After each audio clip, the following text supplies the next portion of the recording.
Hi, and welcome to the Markeisha Hall podcast. I'm your host, Markeisha Hall, parent empowerment partner and autism mom.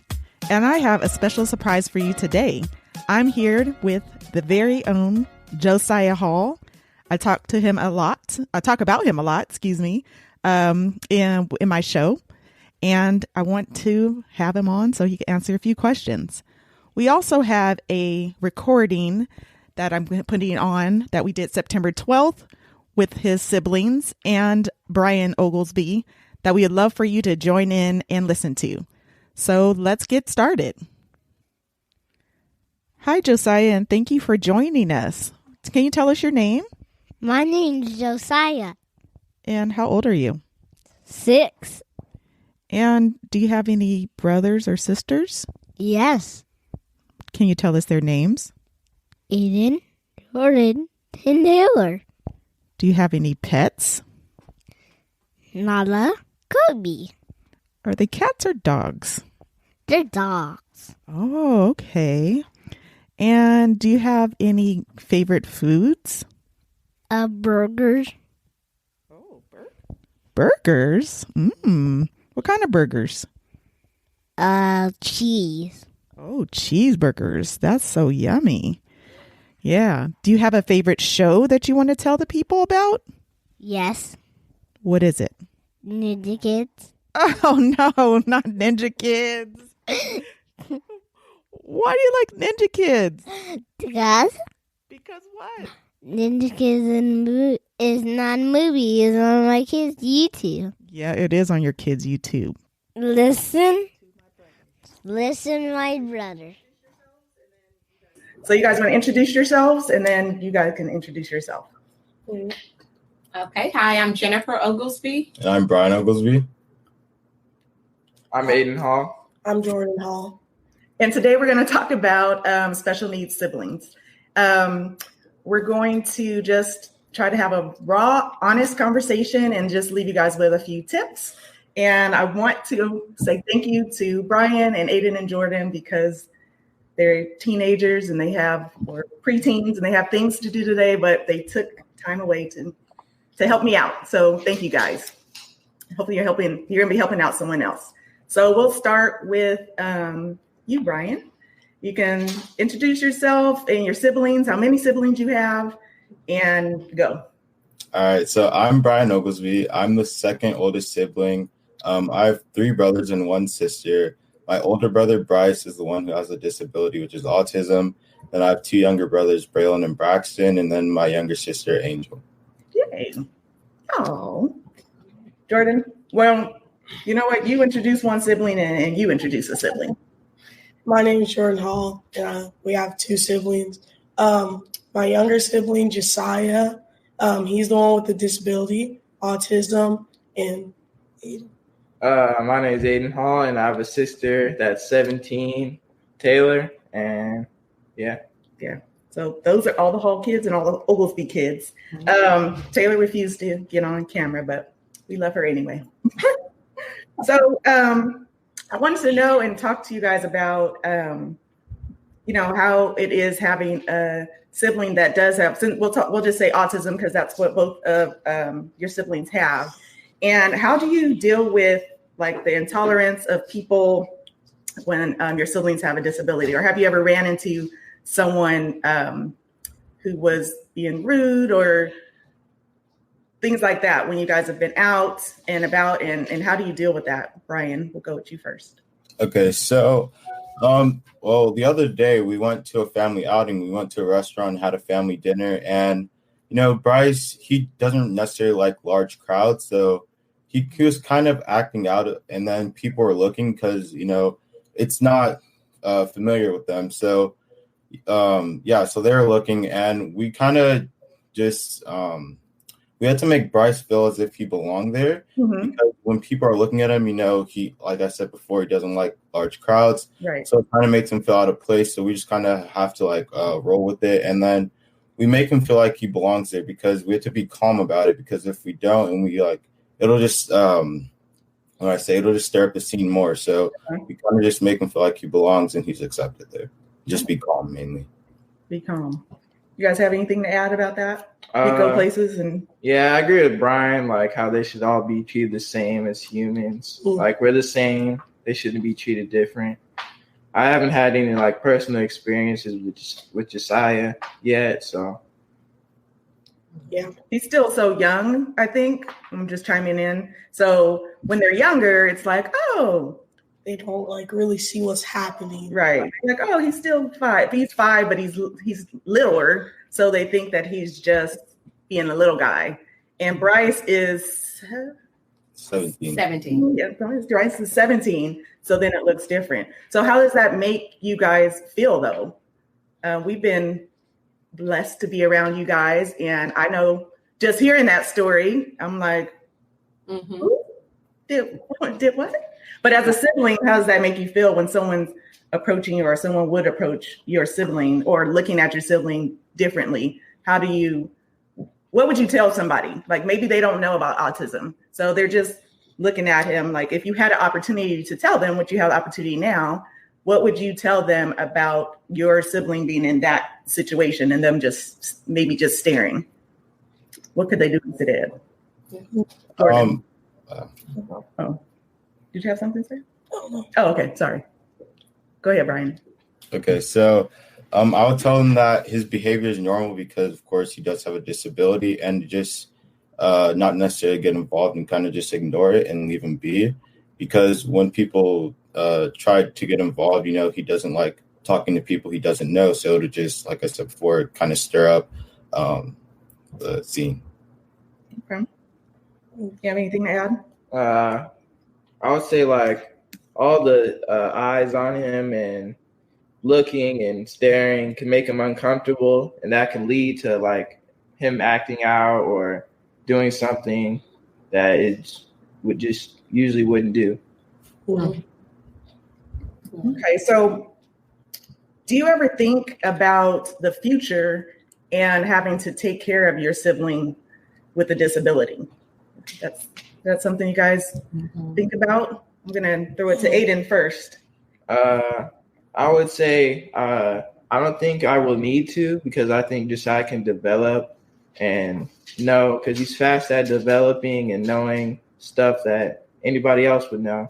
But if I have to, I will, and I'll be fine with it. If he needs to be taken care of, I would help. I'd make sure I keep an eye on him, because when he's older, he'll probably be able to do more stuff that could get him hurt or something. So if I have to, I would, yes, take care of him. Brian? For me, I definitely do think about it a lot, and I talk about it with my parents because, of course, my mom has a developmental home. So, we talk about it, and hopefully if our plans work out in the future, Bryce will be placed in that developmental home so that we know that he's safe and that he's cared for when he's an adult. Right. Yeah, and that's something that other siblings may not have to really think about. Right. For us here, Josiah is still young, so we don't know. We don't know what that's going to look like, but I do know that they've talked about it amongst themselves, like, what will happen if he isn't able to progress past where he is? And I know that you guys can speak to it from a different perspective because Bryce is already 17. Right. So, it's something that I hear and see in other siblings with special needs. That is a responsibility that even if it's not being talked about, maybe other parents can talk to their other kids because they are thinking about it. Right. Because they are living with them and they see the care and maybe the therapies and the things that takes place that the parents do and the siblings definitely help out with. And it's definitely something that they are thinking of. Sorry, I was looking at something. Hi, Sylvia. I'm going to get to your questions right here. Thank you for joining us. And I'm going to make sure she says that her special needs brother is 59. He needs them from his premature birth, and that his brother can do so much on his own, and he works, but he cannot live on his own. So that's awesome that he gets to have a job. We talk about that all the time, and that'll be a whole nother post. Thank you, Sylvia, for sharing that. So he is going to work, but he's not able to live on his own. And our parent, we're going to get older. And so let's take that into consideration with the siblings on that kind of responsibility I have. I have the questions here. Just to chime in on what you guys were saying. Go ahead. The developmental home, and I know how Sylvia was mentioning that he can't live on his own. Even if he did live in a developmental home, they have programs that give them like opportunities to work. They have mentors that work with them. So that's what I was thinking of for Bryce. You know, at one point I thought Bryce would be okay. He could probably have an apartment. And then as he was getting older, that's when I realized that we have to kind of come up with plan B. Mm-hmm. And so we kind of collectively, you know, came together and we developed the home. So that way I can kind of, I guess, create the environment that I want him to be in, because I can only speak from Bryce, you know, for Bryce. And I know the kind of environment that he would want to kind of thrive in. So that's my story. Right. And Sylvia said, yes, and thank you. Yep. You could create that. And it takes some pressure off of the siblings, right? Because we want them to be able to live their life also. And for our child that does have autism, we want them to feel independent. Absolutely. As independent as they can be. Right. Also. So we have a whole nother section. Yes, a whole topic on that one. Because the kids are looking at us like, really? Thought we were talking about siblings. And now we're talking about parenting. Right. So another thing that was different for our family is that we, both me and my husband, Andre, are special education teachers. So our kids, prior to having Josiah in our home, were exposed to the different maybe behaviors because they were in my classroom. I taught a moderate to severe preschool class. You guys remember going in my classes and so go ahead. That gym thing, that place we'd have for autistic kids. Mm-hmm. I remember one day I stayed there the whole time, so I got to develop with each person to see how they would act or react to other things. Yep, he's really, really great with all kids. So when Josiah came to us and he was maybe having a meltdown at some day, they were used to seeing that, and we weren't. What I want to say? What surprised, I guess, when you guys they were siblings. They weren't exposed to it. You weren't into special education. It wasn't like you were around friends and be like, okay, well, that would look like. You guys have to, Brian, you have to work from it from a different perspective of just being like, hey, this is my sibling and we're going to work through it. And on top of that, you guys have a different experience because Josiah being 5, there's so many more therapies and information and things like that. And back, when 17 years ago, there wasn't those things. So what did that look like, Brian and Jen? Not as much, Brian, when you guys were little and like you're older now, you're able to process it and be like, this is what he needs. But when you were younger, do you remember like how you might have felt when different things didn't, go as planned? I mean, of course, when you're younger, you don't necessarily fully understand like what's happening because, everything, it's just different when you're a kid than when you're an adult and you can actually realize what's happening. You guys are a year apart. Yeah. So and they're a year apart, so it looks different. Yes. And me and Bryce, when we were young, we were the best of friends and we always got along and we played like normal kids. So I couldn't really, notice that anything was up. Oh, yeah. I love that. Of course. I think that's what they were saying too. Like, how do you treat Josiah? I just treat him as like a regular kid. Just play with him, get angry at him, just beat him up, tell him he's annoying. Oh, sorry, I'm speaking. Go ahead. How do you treat him? Just like a normal sibling, just like a little brother to me. He also is. So, I just treat him normally how I would treat him like any emotional person. Yeah. They don't give him much leeway. Right. I could be like, leave your brother alone. Like, oh, he's annoying. Get him away. All right. Want to say something, Tay? Taylor's in the background. She doesn't want to add to the mix. Yeah. Well, I'll speak for the other kids here, even though they're not on the video. And I think that everyone here, they do treat Bryce like they treat each other, I think, and that could be another conversation, that it was harder for me as a parent when I first realized he was had autism and I had no idea what it was. So I think the amount of time that as parents, we might focus in on that one child because we're trying to get all the answers and figure everything out. So I think it was harder as a parent than it was from the kid's standpoint. Yeah. I think you can learn from them. Make sure you're doing okay, they have autism or they have Down syndrome. Siblings are usually like, okay, and they're still not going to get that last cookie. Right. They still gonna play my PlayStation. It's my turn. Right. So those are the things that we can learn from siblings too, and then adjust on. I think Jordan was talking the other day. You were saying how it's hard. Oh no, there was just more it could be hard because he'll just do some random stuff that you don't know. He might be doing something bad and he won't even know he's doing it. So once you tell him, he still might not understand and do it anyway. And then it'll just escalate the situation to worse. His parents might give him a punishment or something go to your room or something, and he might have a breakdown. So it just be hard on him and the siblings and parents. Yeah, because he has audio and visual processing too. So some of the things he said that he felt concerned about is that when he gets older, if he's not able to understand what someone is really asking him or be able to communicate what he needs to communicate. And that was a concern that Jordan was talking about that he has for him, being out in the big bad world. It's cool when we're here because we know what he's talking about, but it's scary to think that he'd be out somewhere else and possibly get bullied. He would have been in kindergarten. Well, he is in kindergarten, but Rona. So we don't know, but it is a concern for us here to, possibly being bullied and not being able to be understood is super, super troubling. Yeah. Right.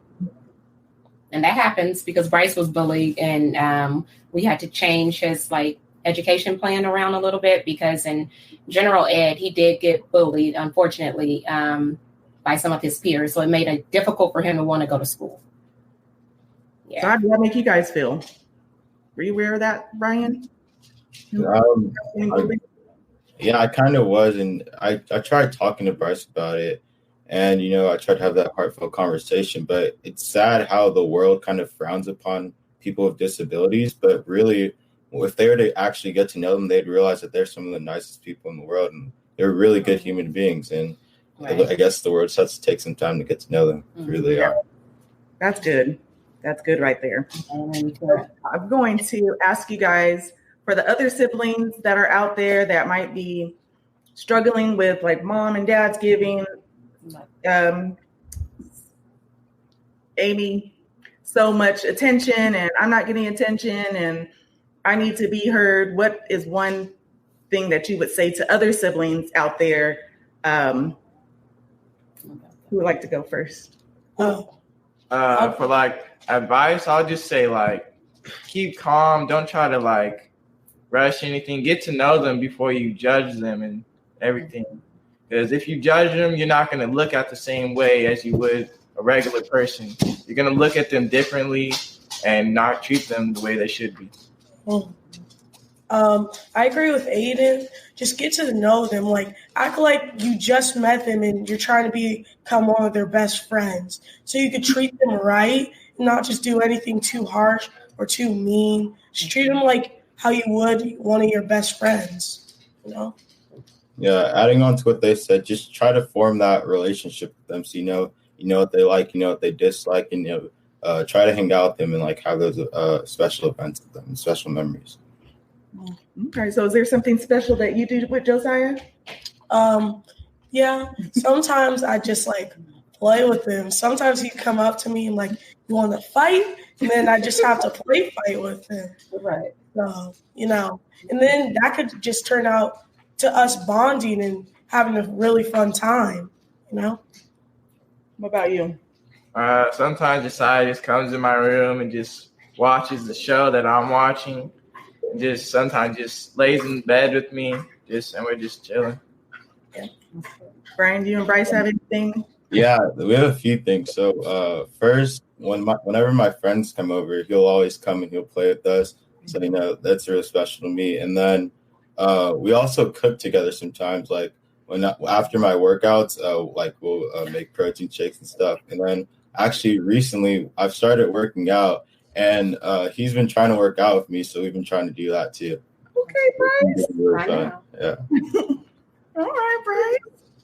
That's awesome. Well, I am going to end the broadcast unless anyone has anything to say. I appreciate you guys coming in on this Saturday. I know we have what are you playing? 2K going on, and Fall Guy. I'm not sure. I know Brian is super busy. I'm just so glad I got to get on the schedule. Thank you. And we'll, continue the conversation soon. Now that I know that I could get you guys all on here. Did you guys have anything that you wanted to close out with? Okay. Oh, we're good. That's it. Bye. Right. Thank you, everyone. Have a good weekend. Bye. Thank you again for joining us. We have some exciting episodes coming up with an author, Aaron Wright, some